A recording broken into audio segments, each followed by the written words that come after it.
Persentase suara pendukung partai pengusung utama. Iya, Yang biasanya paling rendah justru dari PDI Perjuangan. Padahal itu PDI dia. Perjuangan Iya, itu dia. dalam tradisinya Iya.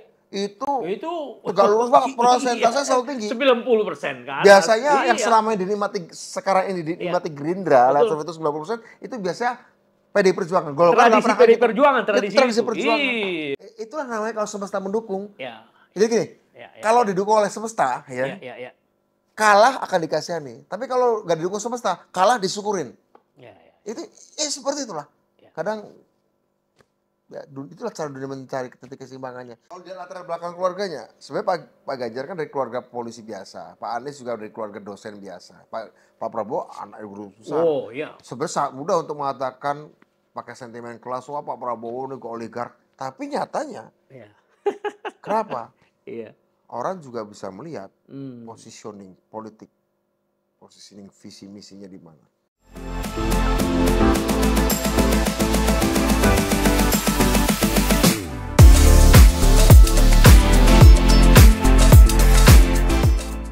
Menurut riset dari lembaga DNIJA.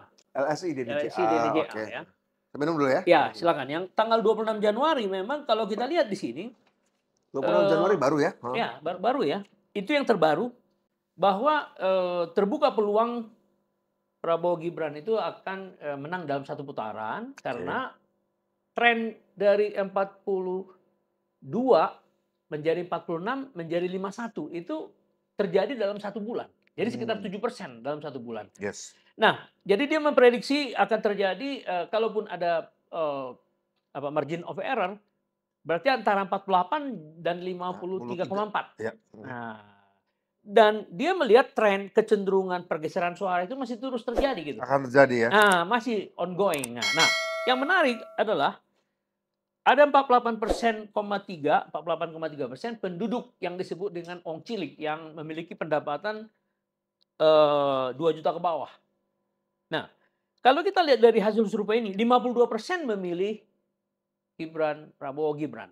Dan hanya 20% yang asalnya itu Ong Cilik itu di Ganjar Pranowo dan hanya 18% di Anies dan Muhaimin ya. Jadi apa artinya bahwa besar sekali arus yang terjadi pada Ong Cilik itu ya dari PDIP, dari Ganjar Mahfud ya masuk dari ke PDIP sih sebenarnya. Ya dari tentu PDI saja. Perjuangan, dari PDI Ya. Perjuangan. Ya. Karena itulah basisnya Ganjar Karena kekuatan Pranowo. Pak Ganjar sudah ada jatah kan dari partai memang. Iya. Betul. Terus bergeser dia. Ini suara yang Pak Ganjar, Pak Mahfud itu sebenarnya basisnya suara partai. Saya kira proporsi pendukung partai dari PDI Perjuangan ke Pak Ganjar, meskipun saya agak kaget ya, kalau nggak salah di LSI juga atau indikator LSI kalau nggak salah, persentase suara dari partai pengusung utama terhadap masing-masing capres itu paling rendah adalah justru dari PDI Perjuangan. Iya. Persentase suara partai pengusung utama yaitu Gerindra pada Pak Prabowo itu 90% lebih. 90% lebih pengurus pemilih Gerindra memilih Pak Prabowo. Kemudian 70% lebih suara pemilih PKS sebagai partai pengusung utama Pak Anies itu juga memilih Pak Anies 70%. Tapi kalau nggak salah 59,6%. 59,6% PDIP yang memilih Ganjar. Iya. Ini kan rendah persentase suara pendukung partai pengusung utama. Iya. Biasanya yang paling rendah justru dari PDI Perjuangan. Padahal PDI Perjuangan dalam tradisinya itu tegak lurus banget, persentase selalu tinggi. 90% kan. Biasanya yang selama ini sekarang ini dinikmati Gerindra, lihat survei itu 90%, itu biasanya PDI Perjuangan. Golkar nggak pernah PDI Perjuangan, tradisi perjuangan. Iya. Karena artinya apa? Ada arus. Iya, ada arus militansi, ada perpindahan energi. Itu dia. Yang bisa dilihat secara kuantitatif. Betul. Ada arus militansi, perpindahan energi dan arus militansi yang berubah. Dilihat dari 90% itu biasanya PDI itu gitu. Ya, itu dia tradisinya. 59% bahkan yang terendah dari 3 partai pengusung utama yang lain. Betul. Itu tidak pernah terjadi. Tidak pernah terjadi. PDI tidak pernah seperti itu. Iya. PDI tidak pernah. Artinya ikatan emosional pendukung Gerindra pada calonnya itu tinggi 90%.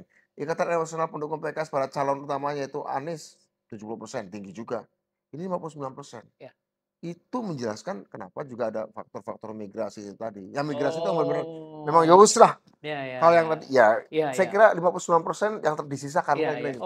Menurut saya itulah masif. Iya, iya, iya, iya. Itulah yang masif. Dan Tapi saya yakin ya. Bang itu tidak terstruktur dan tidak sistematis dikondisikan, enggak. Oh, enggak. Enggak. Itu natural. Natural. Natural. Terlalu besar untuk sebuah rekayasa. Dan kemudian Gerindra pun tidak pernah memberikan respon yang kalau bukan surprise. Ini aja belum, saya ketemu dengan Pak Hasim kemarin. Saya tanya, "Hah? Cuman gitu doang?" Enggak. Jadi artinya apa? Itu pun belum tentu, karena bukan tradisi selama ini bisa 90% kan, itu maksud saya. Itu maksud saya. Iya, iya. Nah, pendapatan 2 sampai 4 juta juga sama, 36% populasi, 49,9 Prabowo Gibran. Sementara Ganjar Pranowo tidak beda dengan angka yang tadi, cuma 20%. Untuk orang yang 2 berpendapatan sampai 4 juta.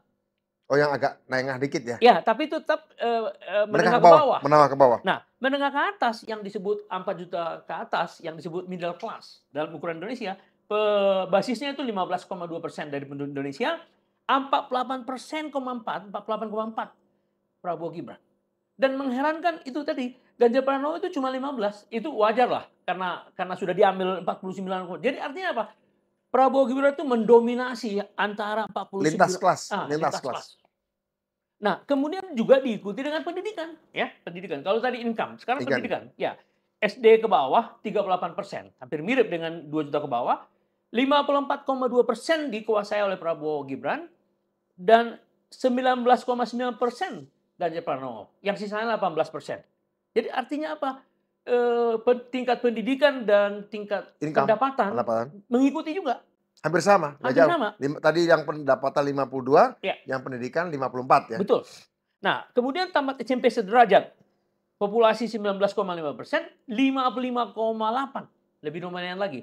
Prabowo Gibran, sementara Ganjar Pranowo tidak berangkat dari 20,8, tidak beranjak dari situ. Kalau yang Anies Muhaimin ya sekitar di bawah itu, selalu 18. Gini ya Bang, pandangannya. Ini Ya. aneh kembali pada partai lama saya. Ya. Partai sejak masa kecil saya dan partai keluarga saya. Iya. Keluarga saya kan PNI dari dulu. Ini menarik karena saya belajar PNI itu sejak kecil. Saya SMP pernah nulis paper tentang PNI, SMP kelas 3. Oh, iya. Meresume bukunya Profesor Nazarudin Samsudin, PNI dan kepolitikannya kelas 3 SMP. Jadi ke PNI-an tuh sudah sangat saya pahami, bahkan sejak SD lah. Tradisi gerakan nasionalis Soekarno itu selalu butuh pemimpin yang karismatik. Nah mungkin terakhir tokoh karismatiknya Pak Jokowi itu. Figur sosok nasionalis Soekarno itu sebelumnya Bu Mega, sebelumnya Soekarno. Iya, betul. Bung Karno, Bu Mega, Pak Jokowi. Bukan karena Pak Jokowi ketua, bukan. Dia bukan ketua, dia sosok figur yang difiguri oleh kelompok kaum nasionalis Soekarnois.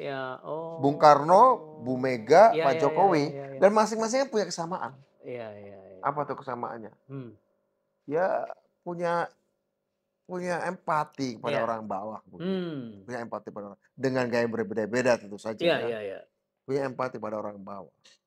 Dia tiga-tiganya dilihat sebagai tokoh yang tulus, yang berkorban. Gitu. Jadi kaum nasionalis Soekarno pemilih mereka selalu butuh tokoh seperti itu yang karismatik, dicintai karena ini saya khawatir jangan-jangan identitas sebagai tokoh yang sama itu belum berhasil diambil oleh Pak Ganjar. Belum bisa digali oleh dia. Iya.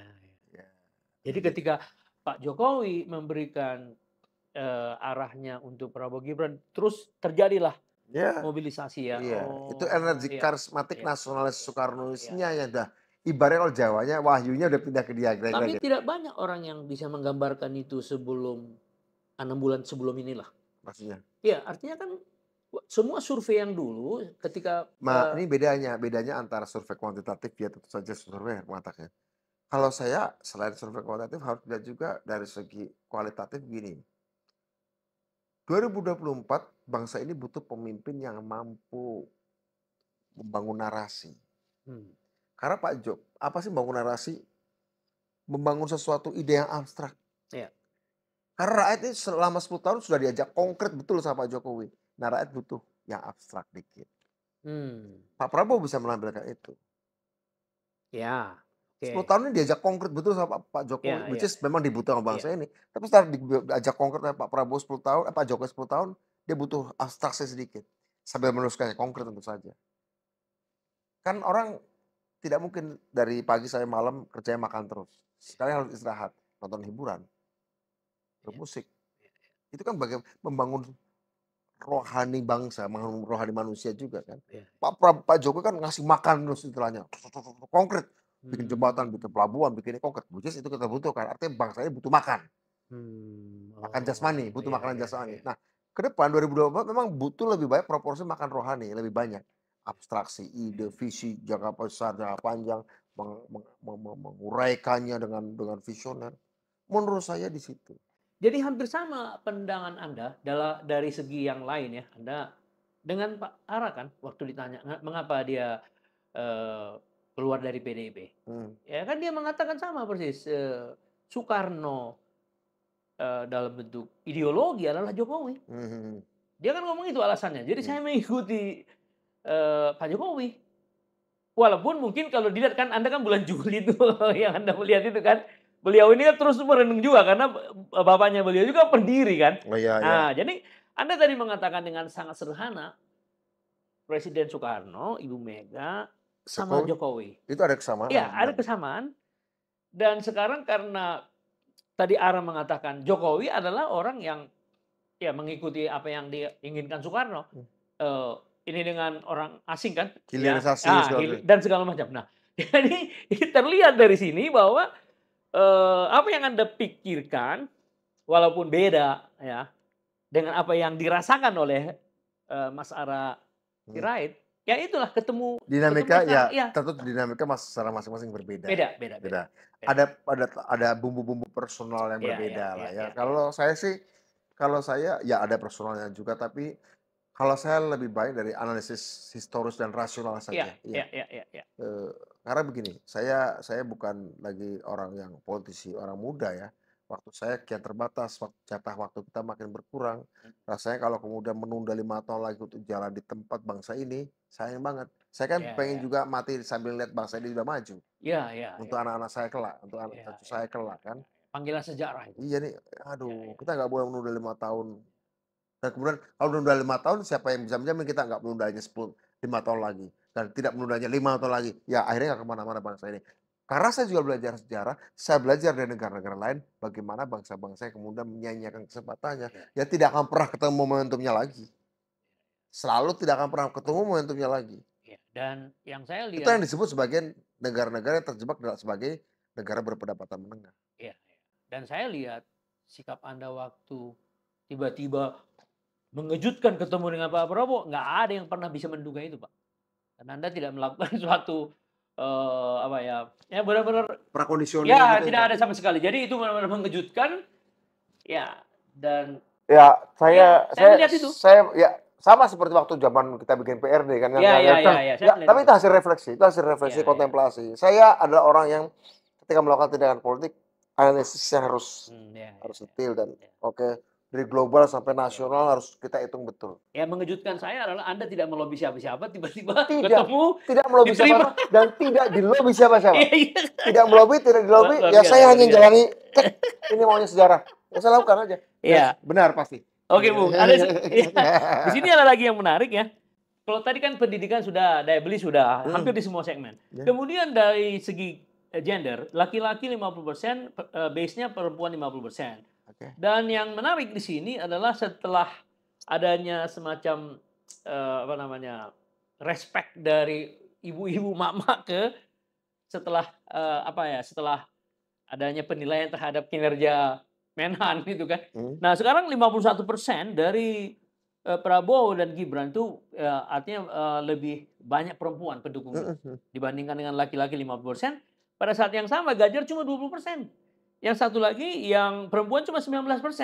Nah, di Anies juga begitu, hanya 22%. Nah, ini luar biasa nih. Artinya Agak range-nya sama sekali, iya, 52, iya, iya, 54, iya, ya nggak jauh-jauh. luar biasa. Nah, apa itu fenomena apa itu mak-mak itu ya? Lebih banyak Nah, mereka ini ya. saya katakan tadi, untuk mengetahui sesuatu tuh mendukung atau tidak, bahkan salahmu pun bisa menjadi sumber kebangkitanmu. Oh. Salahmu pun bisa menjadi sumber Ya, ya, ya. kebenaranmu, Ya, ya. kalahmu pun bisa menjadi sumber kemenanganmu, Ya, ya, ya. ya kan? Ya, ya. Itulah namanya kalau semesta mendukung. Ya, Jadi gini, ya, ya, kalau ya. didukung oleh semesta, Ya, ya, ya, ya. kalah akan dikasihani. Tapi kalau nggak didukung semesta, kalah disyukurin. Ya, Itu seperti itulah. Kadang ya, itulah cara dunia mencari titik keseimbangannya. Saya kira dengan linearitas tadi, ya, ya. pendapatan rakyat menengah ke Pendidikan. bawah, Mhm. pendidikan menengah ke bawah, perempuan. Sebenarnya nih, Mhm. apa yang mau kita baca? Pendidikan menengah ke bawah, Ya, pendapatan menengah ke bawah, ya, kemudian kebanyakan perempuan. ya. Orang yang berpendidikan menengah ke bawah dalam masyarakat dengan sistem yang pendidikan mahal, Ya. itu adalah kaum marginal. Oh, ya, betul. Tapi mayoritas. Ya. Kaum tersingkir tapi mayoritas. Mereka yang berpendapatan menengah ke bawah juga adalah kaum tersingkir. Tapi mereka mayoritas. Perempuan dalam sistem masyarakat yang patriarkal adalah juga kelompok yang dianggap Menengah ke bawah. kelas 2. Perempuan Oh, dalam ya, ya, masyarakat ya, ya, patriarkal. ya, ya, ya, Dalam ya. masyarakat Oke. patriarkal. Ya, ya, ya. Ya. Perempuan kan dianggap sebagai. Jadi ini Oh, sebenarnya ya, ya. pendidikan ke bawah, berpendapatan ke bawah, dan perempuan ini Hmm. kan kelompok-kelompok yang jumlahnya banyak, Ya, tapi tidak pernah menjadi dominan faktor dalam penentuan bangsa ini. ya, ya, ya, ya. Penentuan arah masyarakat Oh. ini. Ya. Bahwa Pak Prabowo Mas Gibran ada di situ artinya apa? Artinya memang mereka berdua ini, pasangan 02 Ya, ini ya, ya. dianggap sebagai tempat gandulannya orang-orang yang Lemah. lemah secara kualitas tapi Ya. kuat secara kuantitas Iya, iya, iya, sebenarnya. dominan, dominan. Dominan. Nah, itu harus kita harus membaca ke Iya, arah iya, sana iya, secara iya. sejarah dan secara psikologis juga harus ke sana membacanya begitu. Nah, ini yang menarik juga bahwa di bawah 30 tahun yang populasinya itu 15%, Nah, Prabowo itu tuh. dan Gibran itu Masih bisa. 58,6%. Artinya apa? Kelompok muda. Iya. Kelompok muda sama nggak? Dalam masyarakat yang gerontokratis, Iya, iya. sistem yang gerontokratis adalah sistem yang memberikan privilege bagi orang-orang tua, Hmm. generasi tua, Iya. anak muda meskipun secara kualitas banyak, tapi dia secara kualitas kayak disingkirkan karena belum saatnya muda. Iya, iya, iya, iya, Dalam iya. masyarakat yang Iya, iya, iya, iya, betul, gerontokratis, betul, betul, ya betul. sama, Iya, iya. artinya sama. Oh. Yang muda, yang perempuan, yang miskin, dan yang tidak berpendidikan, itu kan sama-sama marginalized. Iya, iya, iya, Tidak iya, ada iya. dalam arus utama pengambilan Iya, iya, luar kebijakan. biasa loh. 58,6, Nah, itu. sementara di Ganjar cuma 16. Nah, Dan di Anies cuma 18. Waduh. lucu kan? Ya. Nah, ini saya sering ditanya oleh wartawan asing. Kemarin dari Jerman, tadi dari Inggris. Alasan-alasan ini saya kemukakan dengan cara lain ya. Mereka selalu mengatakan, loh, tapi Pak Prabowo kan bagian dari oligarki. Pak Prabowo kan lama di Orde Baru. Iya, iya. Jangan dilihat dari mana dia berasal. Hmm. Tapi lihatlah cara rakyat melihat Dia, iya, betul, betul, pemimpinnya. betul, betul, betul. Ada nggak mereka? Nggak ada salah juga anaknya orang kaya untuk membela orang miskin. Nggak ada masalah juga kan? Nggak ada masalah juga. Apa salahnya? Karena orang kaya membela orang miskin. Artinya tidak bisa juga digebiauyah. Iya, iya, iya. Seperti itu. Ya, jadi hal yang sama Ini juga. bagi saya tidak mengejutkan. Oh iya, makanya saya juga bagi saya sebagai orang yang melihat terjadinya arus gerusan itu kan, atau ya saya tentu harus menanyakan kepada orang yang di lapangan. Anda kan di lapangan.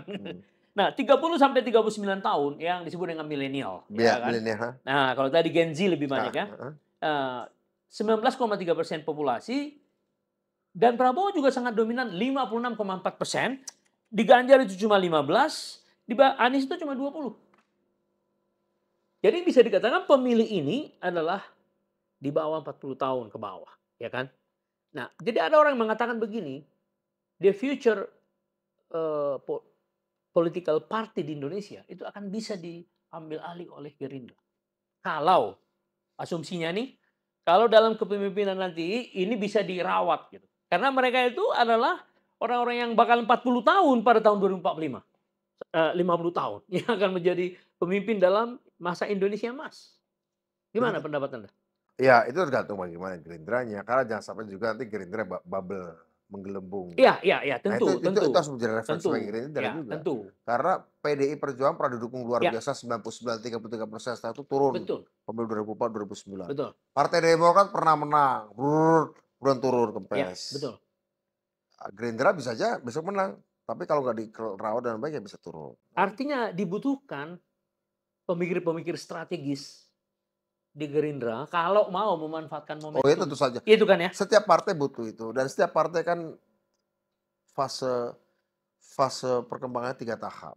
Didirikan oleh para ideolog dan teoretician politik, dimenangkan oleh para politisi, dan dirawat oleh para pebisnis. Partai itu cycle-nya kayak gitu. Oh. Ya ya ya ya ya. Sekarang Gerindra saat dalam tahap kedua, Ya. dimenangkan oleh mereka yang berpikir politis. Nanti Mmm. pada suatu saat akan diambil oleh para pebisnis pasti. Oh. Nah, pada saat itu nggak apa-apa, itu wajar-wajar. Ya Ada ya ya. fase pragmatisme segala macam akan ke arah sana. Tapi pada tingkat tertentu dia harus kembali ke level ideologis lagi. Ya ya ya. Muter lagi kayak gitu. Ya ya. Ya. Kalau enggak, kalau dirawat pebisnis terus, dia akan kehilangan rohnya Ya. dan akan lenyap.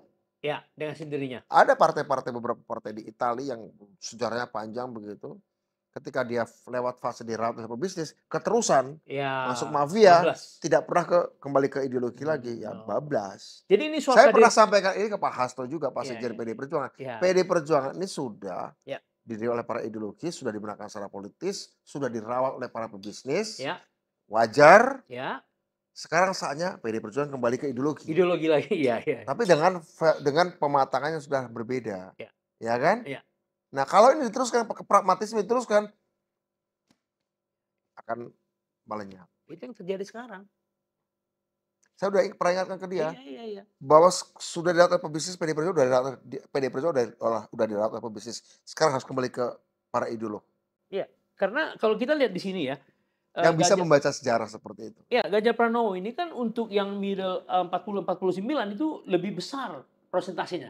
20%, di atas 50, 23%. Sebaliknya tadi di, Pak Prabowo ini lebih dominan di umur 30 ke bawah kan. Jadi balik Yang lagi muda, yang ya, miskin, tak berpendidikan, dan yang perempuan, mereka adalah mayoritas tapi yang tidak dikasih tempat utama. ya ya Itu. ya Itu ya masalahnya. ya. Jadi inilah Jadi suka ya meskipun Pak Prabowo dari keluarga kaya raya, ya tapi dia dianggap suara mereka yang tertinggal dan tertindas. ya Suka nggak suka itu. ya. Nah, ini juga soal apa ya, etnis ya.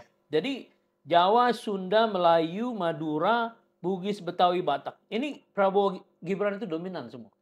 Angka-angkanya yang seperti tadi. Ya, kemudian yang menarik juga di luar non-Islam. Itu hampir lebih besar dari yang Islam itu yang mengikuti Prabowo Gibran. Beda dengan tahun 2019 itu hanya 15%. Yang Sekarang non-Muslim. iya. Yang juga dulu kan PDIP yang dominan di situ. Iya, Gitu. iya, iya, Jadi iya, ini iya. inline semua, linear semua. Mereka yang merasa ada di pinggiran Iya, itu Indonesia. maksudnya. Iya, iya. Jadi Luar Pak biasa ya. Prabowo Gibran ini dianggap sebagai suara pinggiran Iya, Indonesia. iya, iya, iya. Ironi.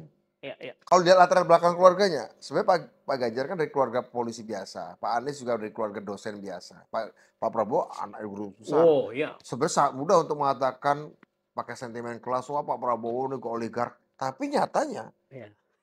kenapa? Iya. Orang juga bisa melihat Hmm. politik, positioning visi misinya di mana.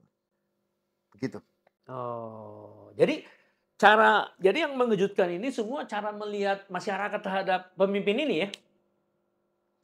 Ya, Dibanding dengan apa yang dilakukan oleh pemimpin itu sendiri kan. Karena selama 5 tahun dia kan bersama Pak Jokowi kan. oh iya pastinya. Persepsi itu menjadi sangat menentukan, dan kedua juga seperti saya katakan tadi, Pak Jokowi itu sangat konkret, kurang bicara. Rakyat nanti pasti akan butuh mereka yang pemimpin yang mau menambahi porsi berbicaranya gitu. Ya. Ya. Sama setelah kenyang kan butuh didongengin. Iya, iya. Gak boleh setelah kenyang dikasih makan lagi, kasih makan lagi. Kapan dongengnya kita? Iya, Kapan iya. bercakap-cakapnya? Nah, sekarang kita butuh pemimpin yang banyak porsi bercakap-cakapnya, sambil tetap makan dessertnya Iya, gitu. iya. Jadi kalau menurut Anda tekanan atau katakanlah orientasi dari apa yang dilakukan Pak Jokowi selama 5 tahun terakhir lah, karena 5 tahun terakhir ini juga terjadi rekonsiliasi dengan Pak Prabowo. Apa bedanya dengan yang akan dilakukan Pak Prabowo 5 tahun yang akan datang? Pak Jokowi 2019 sampai 2024 itu sudah beralih dari Ya. sebelumnya pemimpin populis Ya. ke pemimpin strategis. Oh. Kenapa beliau merangkul Pak Prabowo? Ya. Karena dia akan punya agenda-agenda strategis. Agenda strategis itu musuhnya bukan di dalam, Oh, di dari luar. luar. Hmm. Karena itu butuh persatuan nasional. Rekonsiliasi tadi ya. Kalau Pak Prabowo ingin menjalankan menerus agenda strategis yang memang harus diteruskan, ya Pak Prabowo mau nggak mau juga harus berbasis persatuan nasional untuk kemajuan. Persatuan nasional. Iya. Persatuan nasional, bukan rekonsiliasi nasional ya. Pak Prabowo, Pak Jokowi bersatu itu bukan rekonsiliasi. Beda. Oh. Itu hanya pertarungan politik biasa. Saya ketemu Pak Prabowo itu rekonsiliasi. Ya, betul. Ya. Tapi kalau Pak Jokowi ngangkat Prabowo jadi menteri, itu bukan rekonsiliasi. Ya. Ini pertarungan politik biasa. Kalau saya dengan Pak Prabowo kan berhadapan bukan pertarungan politik kompetisi demokratis. Ini pertarungan ini kan, pertarungan sejarah. Kalau kan pertarungan dua capres dalam sistem demokrasi. Kalau dulu kan enggak. Jadi Pak Prabowo, Pak Jokowi itu soal persatuan nasional. Kalau saya dengan Pak Prabowo itu soal rekonsiliasi nasional. Beda kan? Beda. Walaupun ada orang yang mengatakan bahwa Prabowo sama Jokowi adalah sebuah rekonsiliasi. Ya, pendapat dia. Ya. Nah, kenapa? Karena gini ya, nilai-nilai sama. Ya. Mereka bertarung nilai-nilai yang sama. Kalau dulu kan memang harus diakui. Pak Prabowo menjaga Orde Baru. Tugas negara memakan lapar negara. Ya. Kalau saya merasa sedang menjalankan tugas sejarah. Ya. Pada waktu tugas negara bertentangan dengan tugas sejarah. Pada satu titik ya. Negara ingin ya gitu aja, nggak berubah. Enggak, sejarah ingin Indonesia berubah kok. Ya, bertabrakan. Itu kan suatu pertarungan yang sifatnya lebih kolosal. Itu yang disebut rekonsiliasi ya. Katkamnya tuh itu jadi rekonsiliasi. Murni ya. Rekonsiliasi nasional. Iya. Tapi kalau misalnya itu hanya Prabowo, Pak Jokowi, ya koalisi nasional aja atau persatuan nasional aja. Koalisi nasional. Koalisi atau kerjasama atau karena mereka pernah berhadapan-hadapan, ya persatuan, it's okay. Iya. Gitu kira-kira, agak beda. Ya, itu bedanya ya. Ya, jadi kalau Anda memang benar-benar rekonsiliasi dalam ketika bertemu dengan Pak Prabowo rekonsiliasi karena ada hal yang lebih strategik. Iya.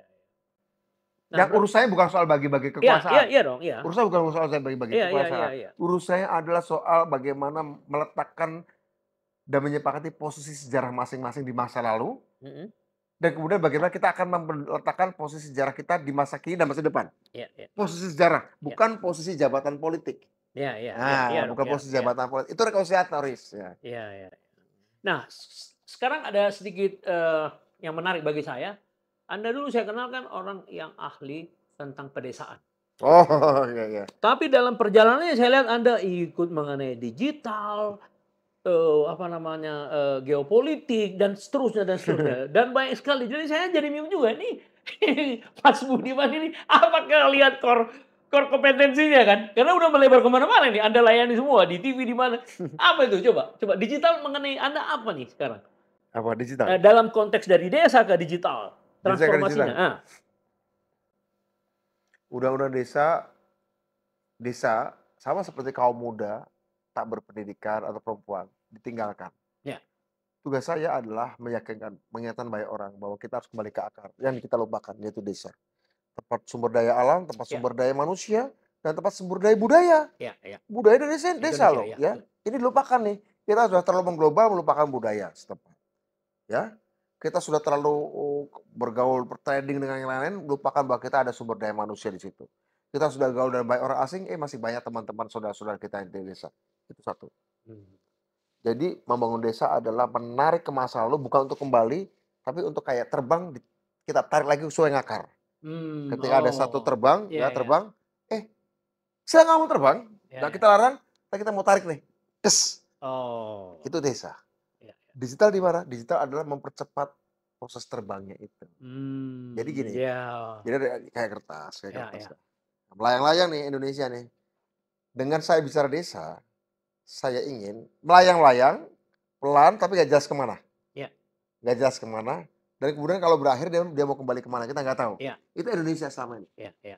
Di mana hubungan dengan desa? Desa adalah enggak, kamu tarik benangnya ke sini, set, ikatkan ke sini. Iya. Itu desa. Iya. Orang yang bayar tetap berakar. Terus digital di mana? Digital adalah agar ini cepat, set, Iya. tetap Iya. benangnya ke sini. Iya. Itu hubungan desa dengan digital. Iya. Ya makanya Anda. Geopolitik di mana? Geopolitik adalah langitnya. Ada Iya. hujan, ada badai, Iya. ada petir, yang bisa saja akan menyambar benangnya, Iya, betul. yang bisa saja akan merobek kertasnya, Iya. ya kan? Arti geopolitik agar kita tahu juga harus ke arah mana menghindari petir, Betul. ke arah mana menghindari awan Columbus, Iya. Cumulus, Iya. Cumulus, dari mana menghindari arah yang gelap, ya seperti itu. Jadi bagi saya ini satu kesatuan aja. Saya ketika Anda tadi bicara, kok Budiman interestnya berbeda-beda? Enggak, saya nggak berbeda. Itu satu lanskap itu, satu lanskap saja. Hanya dari luar aja orang melihat. Enggak, saya tidak membicarakan hal yang berbeda. Iya. Saya bicara tentang satu hal. Iya. Saya sedang bicara satu hal. Iya, Tentang perjalanan sebuah bangsa. makanya jadi Budiman ini, Mas Budiman adalah multi talented. Artinya apa? Kebanyakan orang kan sebanyak spesialis itu kan makin mikro kan, makin banyak dilihat kan? Bukan multi talenta. Dari dulu saya percaya pada yang kita pelajari bukan objek-objek ilmu. Yang kita pelajari adalah transferable skills. Skill-skills yang bisa kita pindah-pindahkan dalam bidang berbeda-beda. Ini penting. Di era digital hari ini, di era multimedia hari ini, multidisciplinary approach dan transferable skills itu harus dimiliki dikuasai oleh banyak orang. Iya. Dan itu yang saya lihat yang menjadi kekuatan Indonesia nanti ke depan ya. Indonesia, keanekaragaman budaya dan sangat dibutuhkan itu, ya kan. Jadi orang desa go digital dan go global, ya. Go global gitu ya. and go village juga. Ya tentu. Village, karena itu kan sumbernya ya kan. Sumbernya. Sama dengan UKM juga, kenapa dia diperlukan percepatan melalui digital. Seperti Anda bilang tadi kan, mengangkat status mereka di dalam ekonomi kan, struktur ekonomi. Ya. Nah karena Anda udah mau jalan lagi nih, mau